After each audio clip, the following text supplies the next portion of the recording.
Hello and welcome to Conversations with Deborah Franklin. Y'all, I'm so excited about tonight. It is Youth Takeover. I promise you the conversations that we have tonight are going to be so relevant, so straightforward and to the point. There's nothing going to be said, nothing but the truth tonight. I cannot wait for you to hear these young people speak and to perform tonight, and then we're going to have a real conversation. And the cool part about it, we're going to hear from students that of the African American persuasion that are going to come from Baltimore City as well as Baltimore County schools. We are going to have a conversation about everything that is affecting youth at this time. So y'all, hope we'll be right back after this messages for a motivational moment.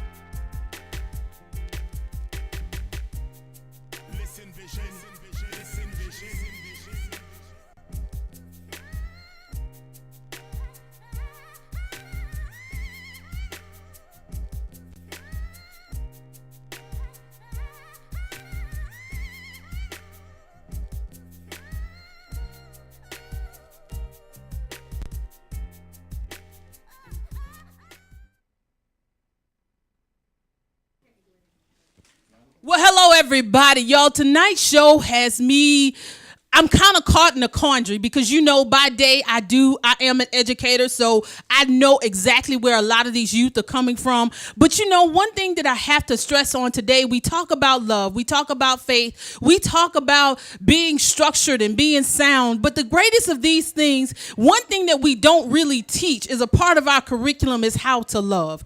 And then you expect a child coming into a building, coming into a situation, they already know how to love because they should be getting it at home. They should be getting it from their neighborhoods. They should be getting it from everybody that they are coming in contact with. But the sad thing about it, they are not.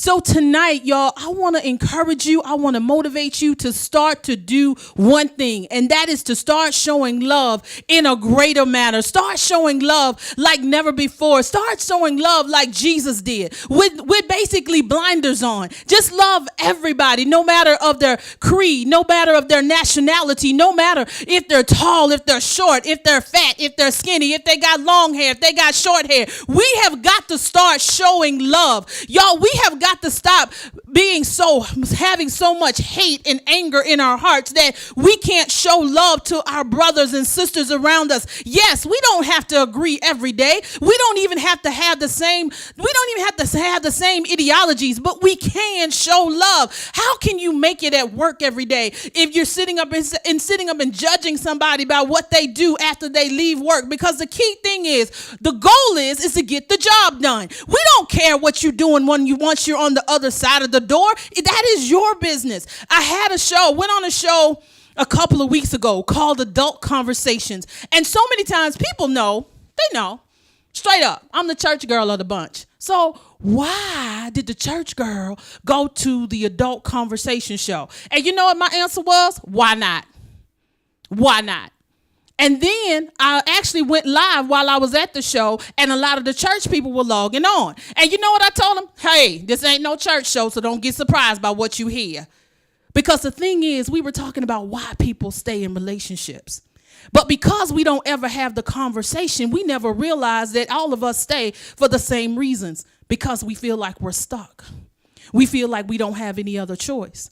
But because I showed love and because I had an understanding about what we were talking about, I still had the opportunity to motivate them and show them the way that I thought, and it was accepted. So what if I never had the opportunity or took the opportunity to plant the seed of love and acceptance when I was there? That would have been a lost opportunity. We have got to stop shutting the doors on opportunities because you never know why you get the opportunity to go somewhere. You never know why you were fired from a job. You never know why your car broke down 3 hours before you were supposed to get somewhere. You don't know why that you got caught up in a situation that you did not think that you should be, because that was a learning experience. It's not about the experience. It's about what you learn through the experience. And then that also brings me to another event that I went to this week. Totally out of my comfort zone. Totally out of my comfort zone. I went on a campus and Laverne Cox was speaking. Many of you may know Laverne Cox from Orange is the New Black.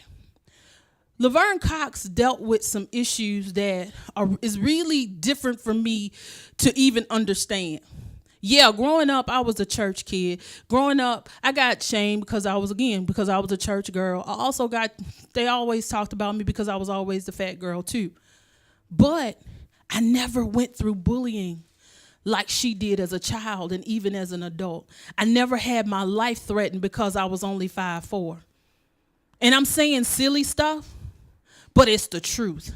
I never had my life threatened because I was different than anybody else. I never had my life threatened because I made choices that wasn't acceptable to other people. But she did. Now, true enough, I don't understand the whole transgender. I don't understand changing certain things because, honey, I don't even like getting surgery for a root canal. So I don't understand going through the pain. That's where I was. I could care less what you're trying to do and what you're trying to be. I'm thinking about the pain afterwards. That's where I was. I don't understand breast lifts. I don't understand butt lifts. I don't understand injections. So don't think that I'm up here criticizing anything or anybody because of what they do. I think about the pain. I'm the practical side of stuff. But she opened my eyes to, as an educator, as someone that is showing love to our youth, and somebody that is showing love to people that are different, that we have to be more accepting to what people are going through. We have to be more accepting of what they are saying and where they are going. And I started something this week as well. I started a campaign, and I want everybody to join in on this. Hug a teen. Because so many of our teens are hurting for a variety of reasons. They're going through sexual identity. They're going through parents are in prison. They're going through their mom is not there. Their father is not there. They could be deceased, or they're being raised by a grandparent. They could be raised by an uncle or aunt, a cousin, or some of them. I even have a student that's raising herself. Raising herself. How do you even fathom that? At 17, you are the only person responsible for you. Yeah, this is a different motivational moment tonight because I want you to think hard and serious about the situations and the feelings that our youth are going through. I don't even know where to start. And I'm so sick and tired of people saying, pray about it. That means absolutely nothing to me anymore. And that's coming from the church girl. Because right now, we got to start being practical about it. And the biggest thing through all of this is that we have to show love. We have got to show love to everybody that we meet. And I want you to take on this challenge and hug a youth. Hug a youth. And we always talk about we hug the little ones all the time because they all cute. They hug the little middle schoolers because they still cute. But when they get to 9th grade, 10th grade, 11th grade, 12th grade, we forget about them. But then when they go to college, you hug them because they've been gone and now they're back. But y'all, we got to start hugging our youth. We have got to start showing them love and that we understand. And I have another example. This week has been crazy for me dealing with some of my students. I had one to tell me, I'm crying and I don't know why. I'm feeling depressed and I don't know why. I wasn't thinking like that in high school. And a lot of you that are watching tonight weren't either. But that's because we had a support system. So now, guys, as adults, as grown people, as people that have a mindset of change, people that have a mindset of wanting to go somewhere, people that have a mindset of taking our youth and quit closing your eyes on what they're doing and what they're going through, we have got to start showing them love. Because just like Jesus showed love to everybody that he met, he didn't show any discrimination. He didn't show anything. We have got to take on that mantle and run with it. We have got to start being the ones that people look up to. We have got to start being the ones that are going to be that magnet to those that are lost to come to us and know that we can help them find their way. We have got to be able to make a move and stand fast and stand straight and stand flat-footed in a word that we believe in. True enough, we might not always agree, but at the end of the day, we're going to show them love. And that's what I want you to remember. If nothing else, we have got to show love. Hashtag hug a teen. Yeah, that said it. Hashtag love a teen. All right, we'll be right back with you right after these messages.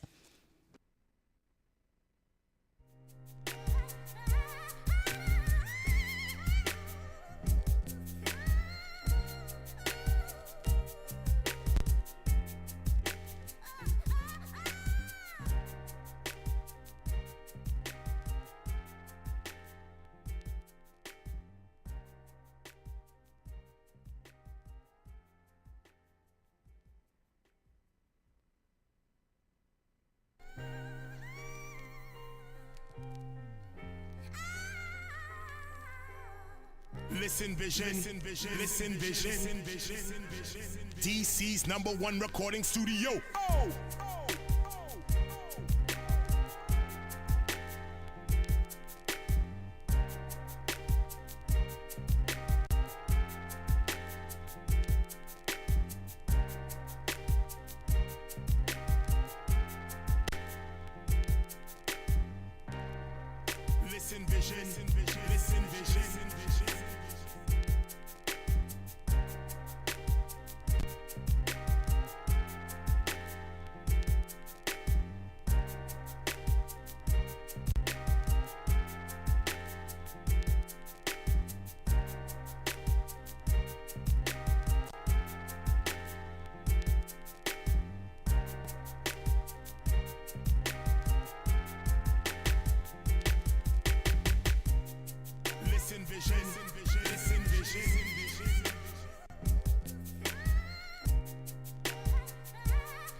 Listen Vision, Listen Vision. Listen Vision, Listen Vision. Listen Vision, Listen Vision, DC's #1 recording studio.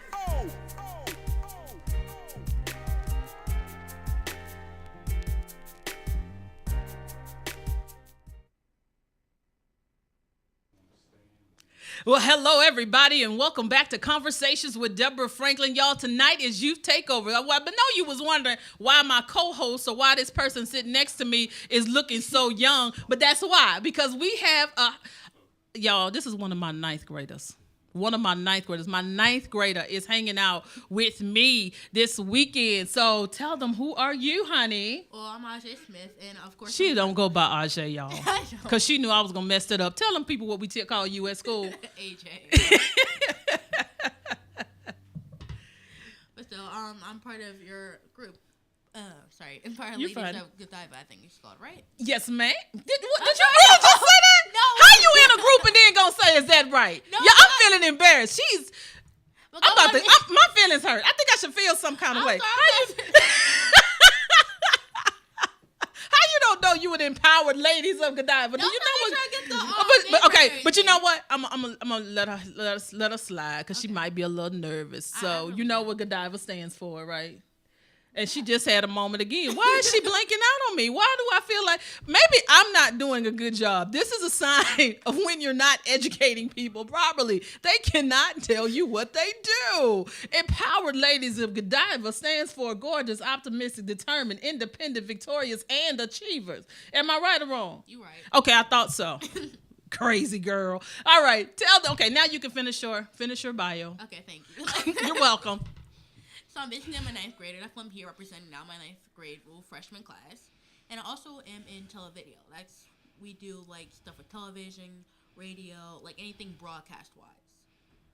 Okay, so how long? So this would be your first year at Kenwood High School. Yes, it would. Whoop whoop whoop whoop. So what has your experience been since you've been there? Some of the things that you've experienced. I know that you did what was it? Open mic? Yeah, it was mic night. Why we gotta bring that up? Okay, y'all, let me tell y'all about open mic. Open mic, see, they never expect me to show up at certain things, and I showed up, and she did this song, and I was like, huh? And I was like, she's like, it's from a play. It's from a play. I was like, I never heard of this play. But But it's like be more chill, cause like it's basically called Michael in a Bathroom. It's about like this guy who's at she's a party. talking about somebody that went to the party and was in the bathroom and didn't want to come out. So I was like, so me with my mind, I was like, so why did you go to the party to sit in the bathroom? But she said it was in a play, so I said, okay, let it go. Yeah, cause like the context of it's like, okay, I'm here. I'm supposed to be here with my best friend, but he kind of ditched me. And now I'm like, what am I here for? Okay. Because y'all know I was really going in. But one thing that I wanted to ask you about is, especially being a ninth grader, how important is it for you to have, I guess, a open communication with your teachers? Well, I mean, like, that's the one thing that people really don't get. It's like, oh, okay, she lost this, or he's not doing that, and I'm basically failing this class because of this. Like, if they don't communicate that to the teachers, then how are you supposed to get the grade that you're, like, wanting to do? Because, like, this is the year that colleges look at. Right. Due to your transition. Because you're going to have to do that when you go into college. From senior year to being a freshman again in college. Exactly. So how have you felt, and I'm going to ask this again when we do the larger panel, with all the things that's going on in the community, and you're in radio and television and film classes, how, with all of the stuff that they're talking about, the school shootings and things of that nature, how has that made you feel coming to school? Well, I mean, like, yeah, I'll admit I've been a little frightful, but, like, the thing is that it's not even just, like, okay, you can't basically identify a real threat from people who want to sit up there and make fun and, like, be cool and impress somebody. It's just the fact that how is the police supposed to be able to identify, like, a real threat from, like, all these fake points coming in, and plus the disruption it caused. Oh yeah, that's major, because I think, and then I know I have felt, and I hate to say this, I felt fearful because it got to the point, it felt like we were jumping over every little thing. Yeah. It's like somebody knock on the door too hard, you're like, what's going on? Because and I know that you felt it too. So did you participate in the walkout on Thursday? No, I'm sorry, I play it safe. I'm like goody two shoes. I can't do that.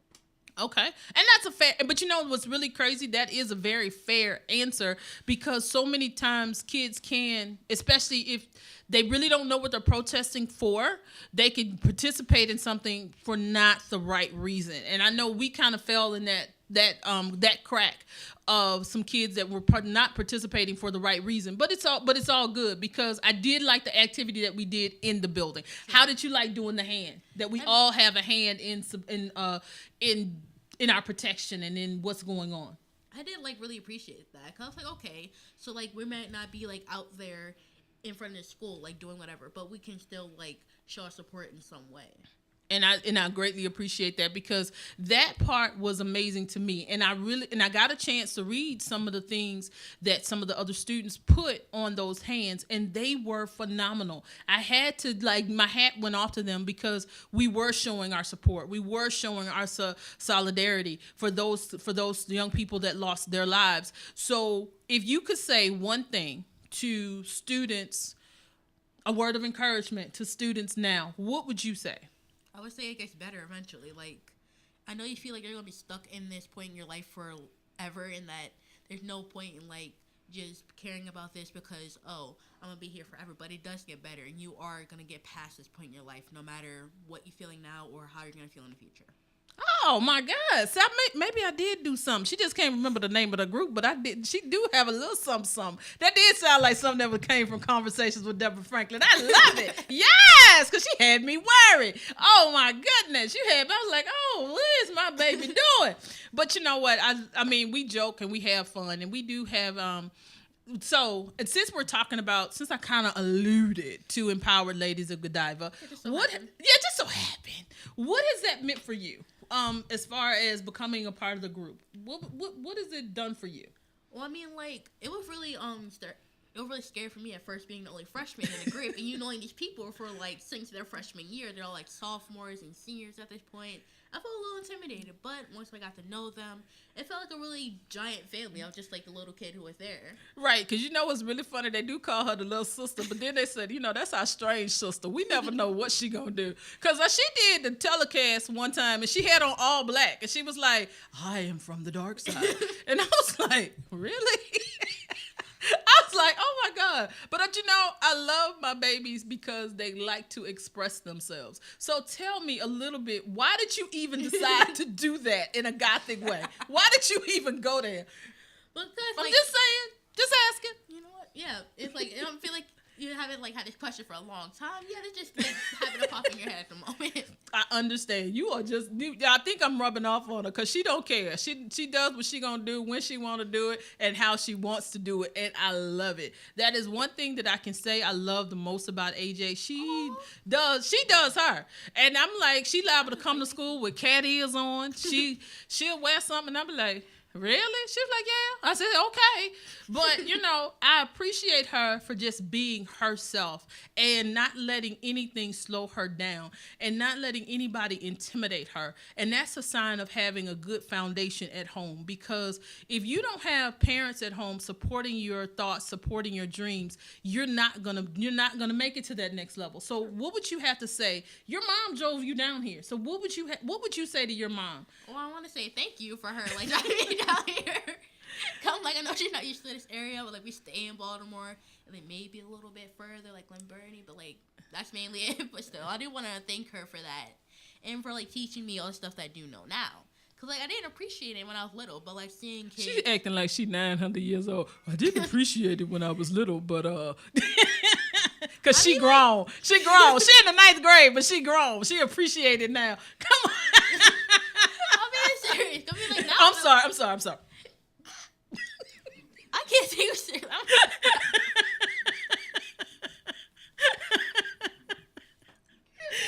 I'm sorry. I'm gonna be good. I was saying it's like, cause like the age I'm at now, it's like, sure, I'm more mature for my age than I should be. Yes, she is. Yes, you but, are. Like, I'm more self-aware now. Cause I'm like, okay, she taught me this for a reason. Like what she says, there's a reason to it, rather than her just being like getting on my nerves. Be like, okay, let me just like let me just irk her out for no reason. You know what? It brings me personal pleasure. Well, I want to thank you, Mom, for bringing y'all to see. Mama is giving us the fish lips right now. Y'all, somebody done talked her way into a beat down. But it's all good because I love all of my babies, because one thing that they can say, I fuss on a regular, we laugh on a regular, but I will put them in check, right or wrong. Yeah, I mean, like, I remember you yelling at one of them because their shirt, it was basically, like, stopped right here. I was like, is that, like, a outside bra type thing? Or, like, I had questions. Yeah, I do have issues with inappropriate attire. And I don't care. My response is always, baby, you look cute, you look good, but that is so not appropriate for school. So not appropriate. But, but we work through it. And the killing part is that I can pretty much say that to everybody. Yeah. And I don't get any, and nobody ever fusses back. That's the funny part. Because they know it's true. They just don't want to hear it. But I'm an equal opportunity fusser because I fuss at everybody. Am I right? Yeah, you're true. Well, y'all, it's been fun. It's been real. We got some guests in the building with us. We are going to take a quick break, and we're going to be right back. We'll be right back with you.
Listen vision.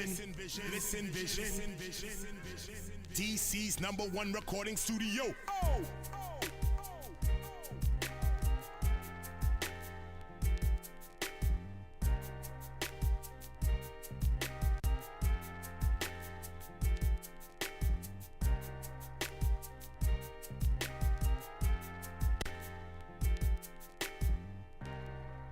Listen vision.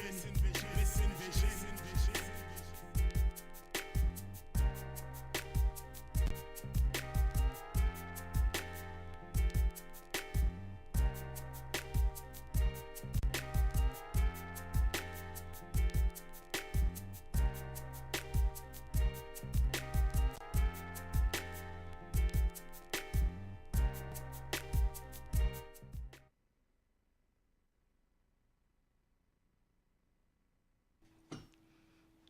Hello and welcome back to Conversations with Deborah Franklin. I have my special guest here with me today, Mr. Coley Tingala. He is he's a whole lot of things. He's an actor, he's a writer, you know what, for me not to mess this up, I'm gonna let him introduce himself. But most of all tonight, he is acting in the role of teacher and coach and a whole lot of stuff. So I'm gonna let him introduce himself so I don't mess this up, because I'm not good with biographies and bios and all that good stuff. So I'm gonna let him do him. Well, thank you.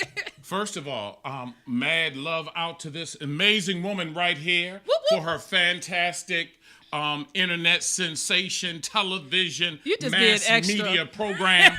And we are just so humbled that you're letting us be up in the house. Always. Thank you so much. You see, that's the actor coming out, because he's so extra, and he does. Oh, and then he's a comedian too. So y'all be careful. So it's gonna be an interesting show. Yeah, we're gonna talk about some important stuff. Yes, and also please, and make thank it funny at the same time.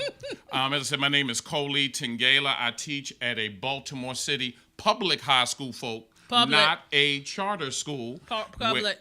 Where for the last 5 years I've been able to teach something called Positive Social Change Theater with some incredible, amazing young folk in a community that's challenged, but their talent and their intelligence is utterly incredible. And I feel so humbled to be able to work with them. We travel all throughout Baltimore. We're working on possibly traveling throughout the country, performing positive spoken word and rap, dealing with issues from gun violence to bullying to homophobia to misogyny and sexism, particularly within the African Black community.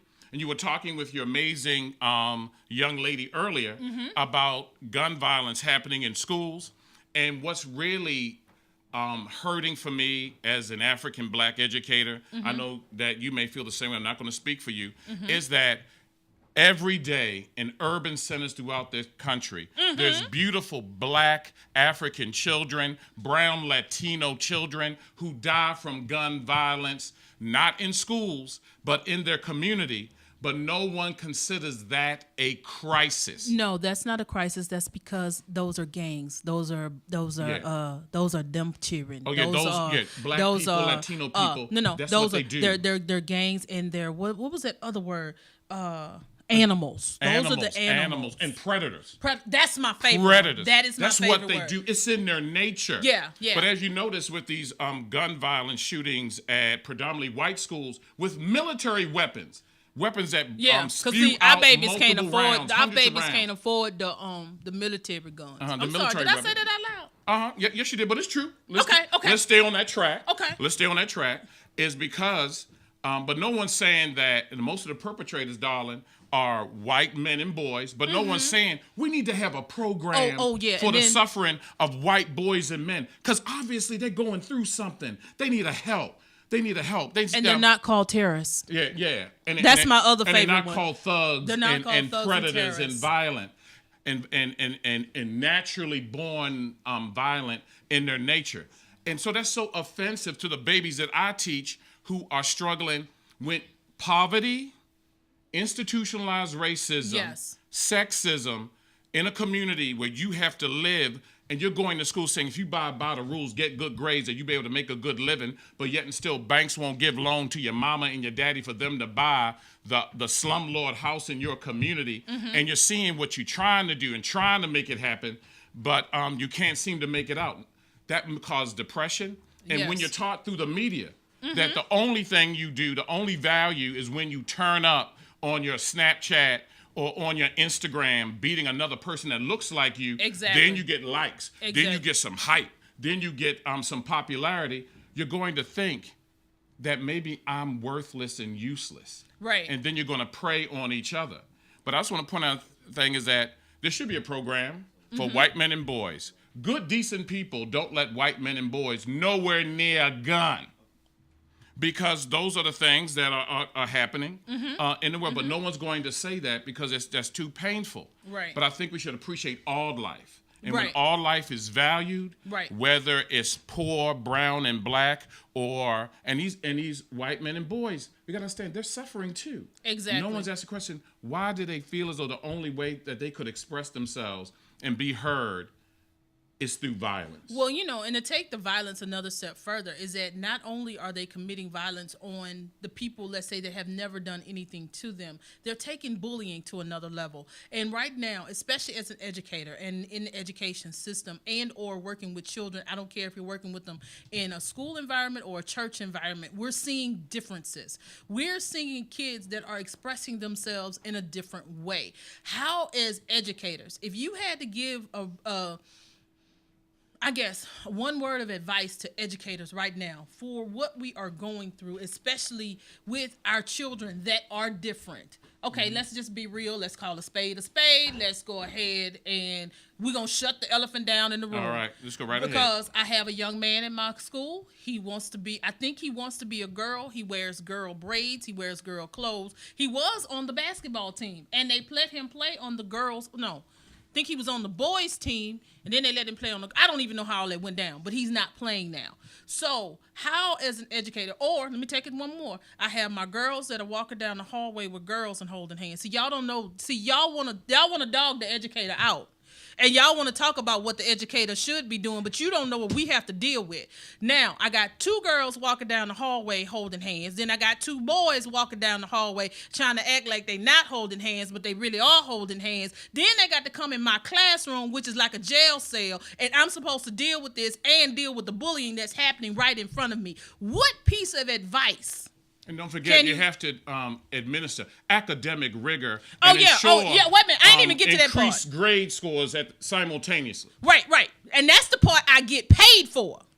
The paycheck, if all I had to get paid for was to come in there, do a lesson plan, give a test, give an assessment, put some things on the wall, color a piece of paper, cut out a piece of paper, then yes, my paycheck is out of the box. I'm getting paid. But you have not talked about the society or the social issues that I have to deal with in my classroom. Because if somebody says something inappropriate, do I deal with it immediately or do I just let it go by like I didn't hear it? Of course, as far as you already know what the answer to that question is. I deal with that mess immediately. But everybody's not like me. So, and I know everybody's not like you because, this one's probably louder than me. But...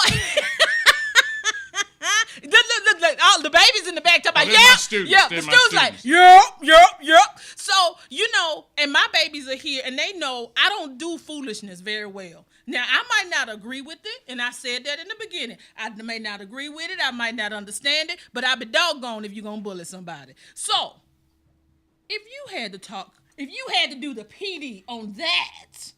What would that's for teachers that are listening. You already know that's professional development. Professional development. Could I get one that every educator has to do?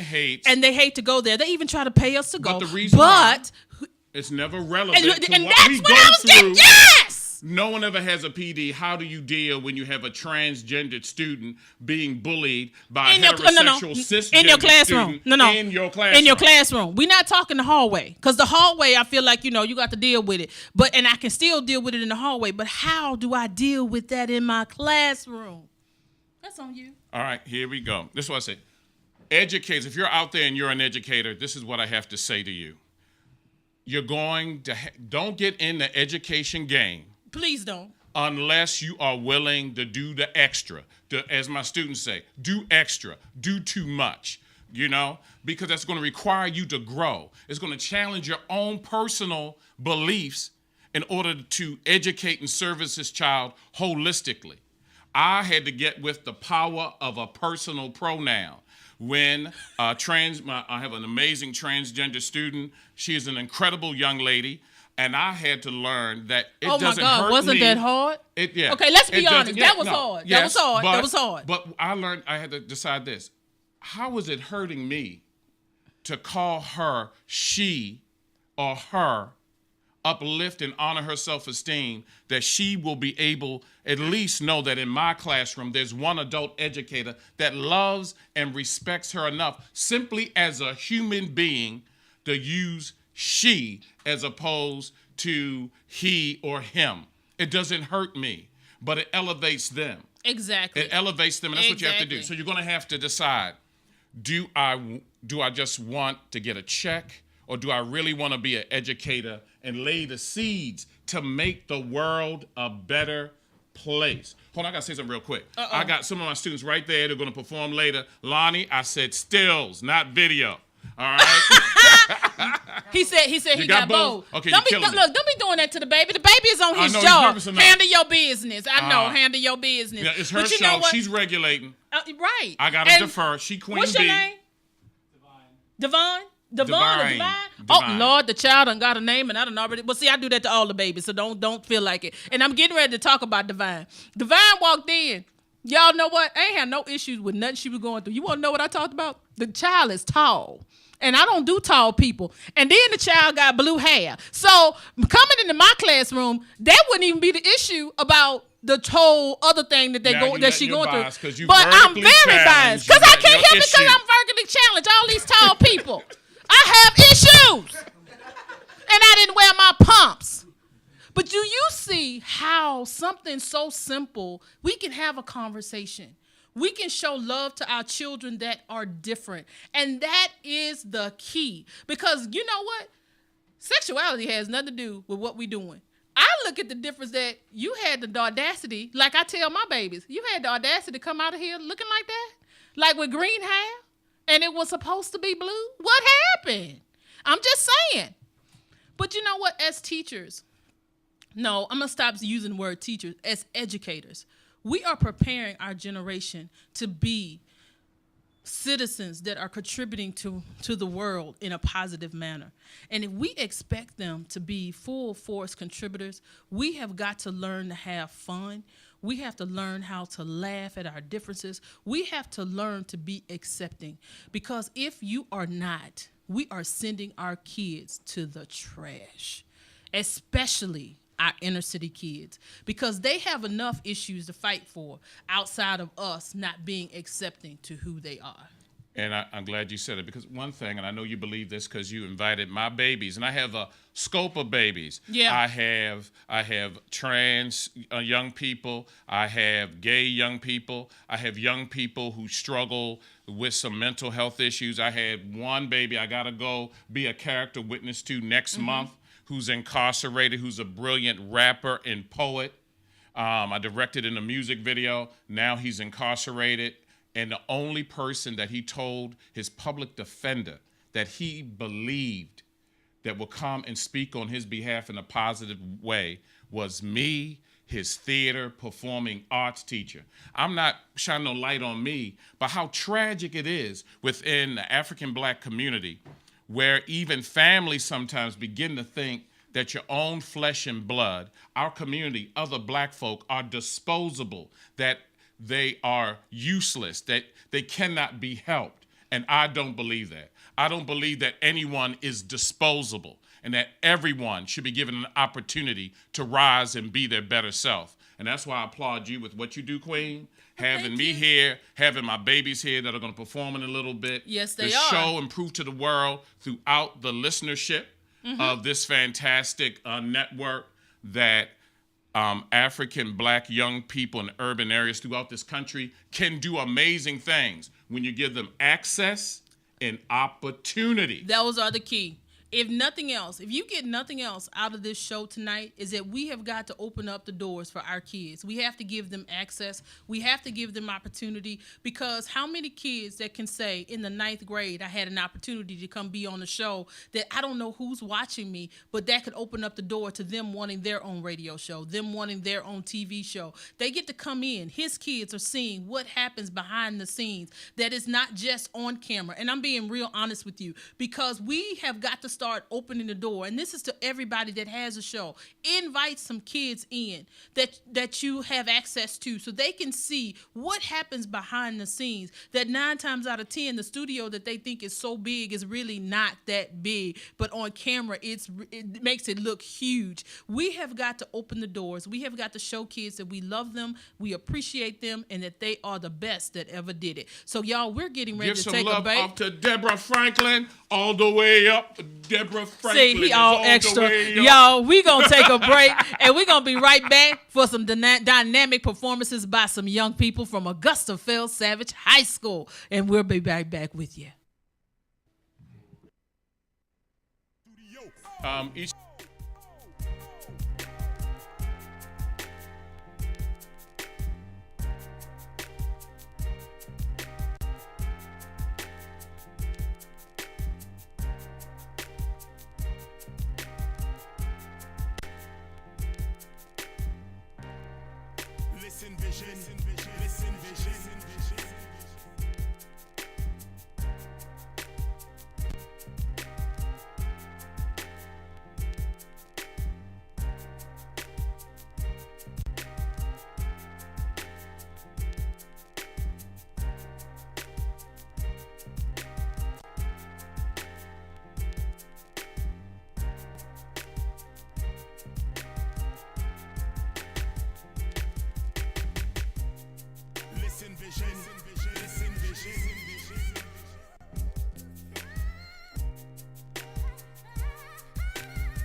Listen vision, listen vision. Listen vision, listen vision. Listen vision, listen vision. DC's #1 recording studio. Oh.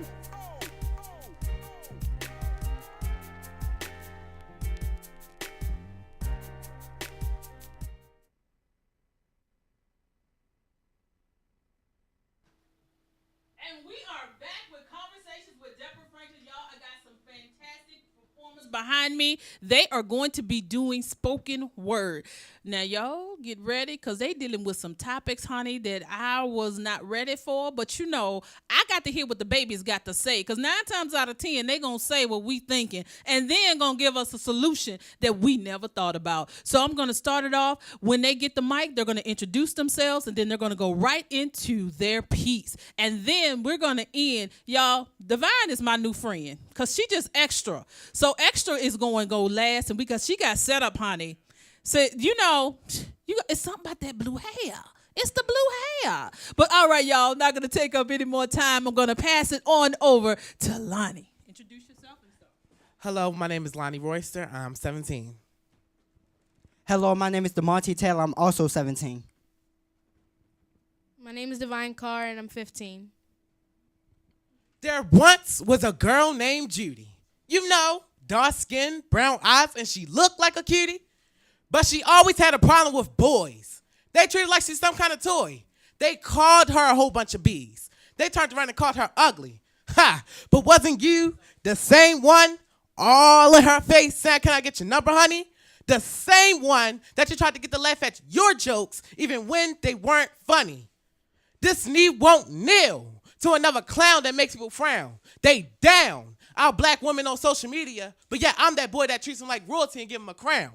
Oh, trust me, this knee won't kneel. I won't sit back and watch women get treated like this. Men walking around, causing a fit, sagging their pants but quit to call a woman a, shh, you fill in the blank. You should be ashamed of yourself. Then you wonder why people question your mental health. So black men, we shouldn't down our black queens. You should treat them like an angel and give them their wings and set an example for our young black kings.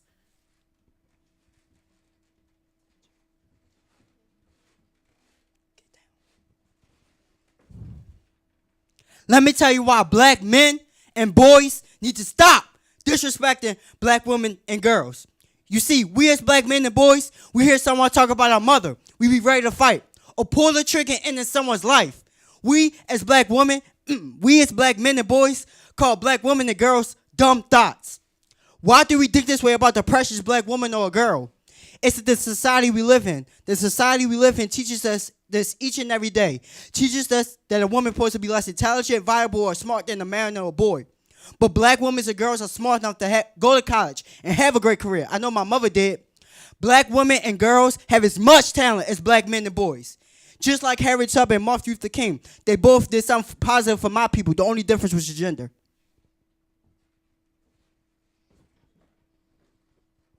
That girl in your class, she laughs and her smile lights up an entire room. That girl in your class, she has great grades. She doesn't even try. That girl in your class, she has an amazing family that she doesn't talk to. That girl in your class, she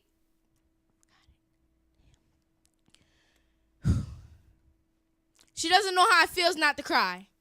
She cries herself to sleep every night, but she smiles, so she's okay, right? Wow, that is amazing. Amazing. Y'all see everybody that is still here? These babies got up and they spoke truth into power. How many of us need to start to speak truth? Y'all, I'm having some problems with some video going on, but I want us to commend them. Give them a hand. Can I get a hand, everybody? I want y'all to applaud our babies. We're going to do a setup for Miss Divine, and we'll be right back with you here on Conversations with Deborah Franklin.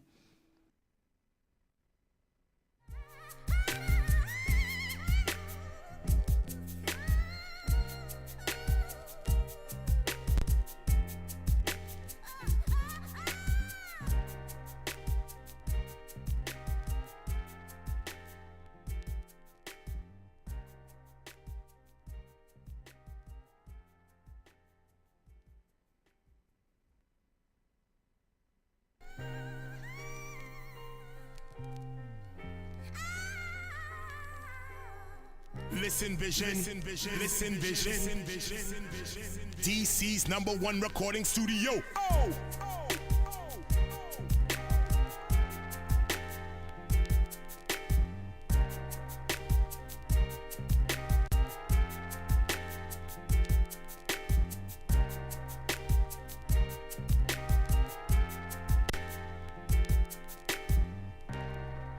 Listen Vision, Listen Vision.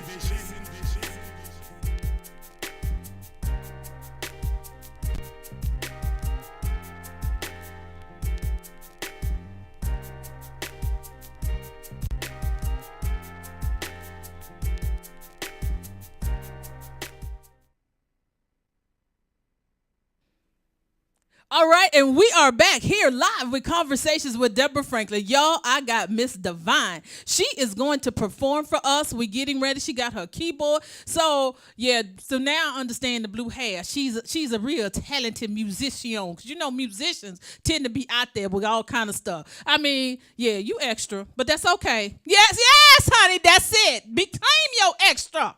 All right, we're going to set this up, and I'm going to turn it over to Miss.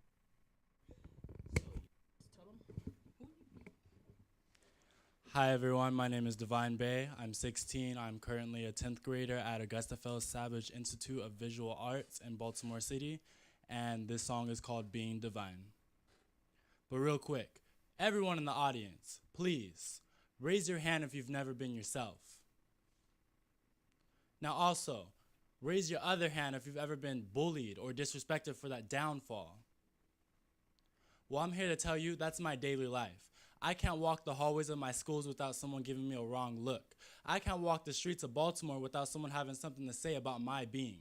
So this song is to make sure that everyone out there knows that bullying is not okay, and I know how they feel.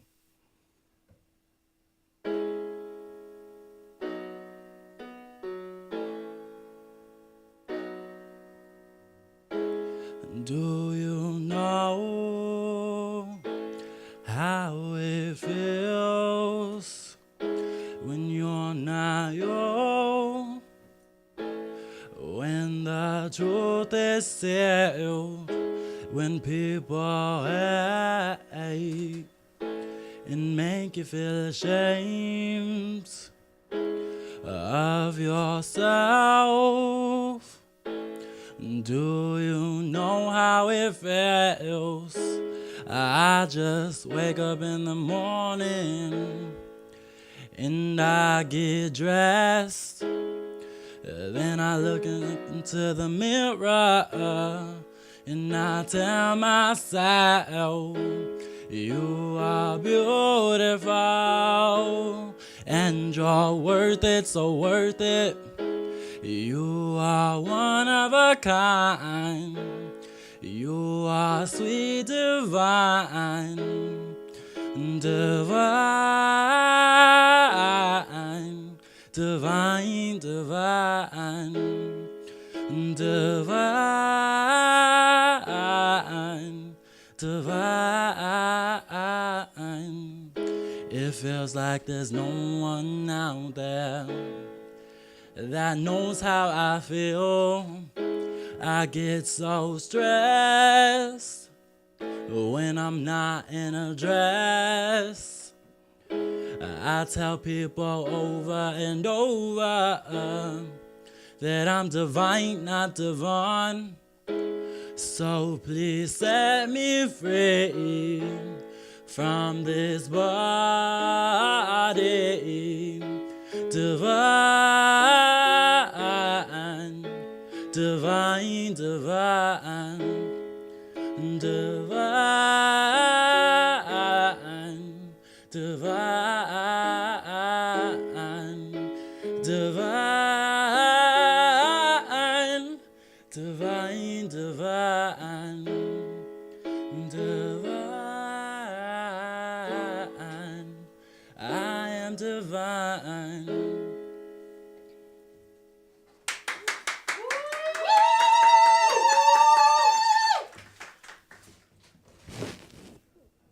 See, y'all got to give it up for Divine. Give it up for Divine. And you know, I want to give you, my hat goes off to you because you are not afraid to live your truth. And you are not afraid to speak about your truth regardless of what you're going through. And this is why I tell everybody, especially the adults, we don't have to understand it. We don't have to get it, because I promise you, I said, and I tell everybody, I don't. But I have to show love to all of my babies because I want my babies to grow up and be successful in their lives. Because if they can figure out, because how many of us at 16 knew what we wanted to do and where we wanted to go? All right, y'all, we're going to be right back. We're going to take a quick break, and I'm going to have everybody back on stage so we can give you the right send off. We'll be right back.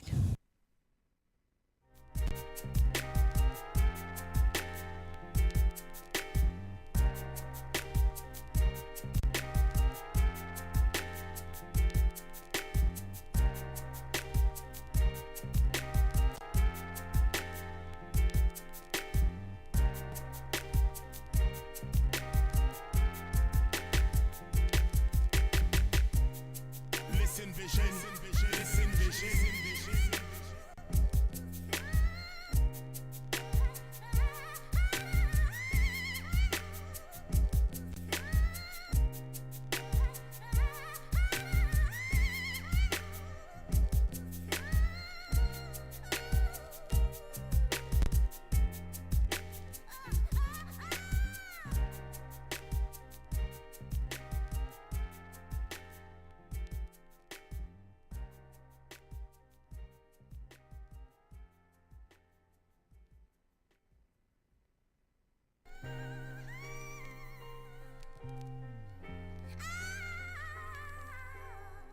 Listen vision. Listen vision.